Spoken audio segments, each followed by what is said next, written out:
السلام عليكم ورحمة الله أعزائي المشاهدين، أطيب الله أوقاتكم بكل خير. قبل البداية لن يضع لايك لهذا الفيديو إلا من يحب هذا المسلسل.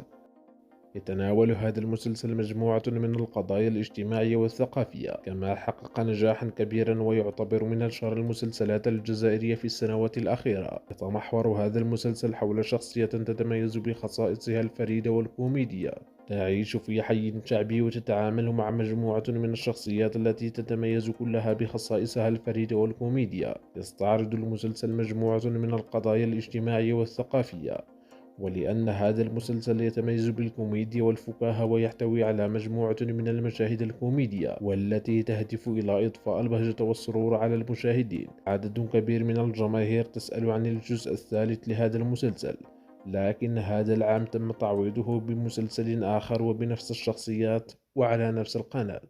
أعزائي المشاهدين، أراكم تهمنا في التعليقات. إلى لقاء آخر بإذن الله.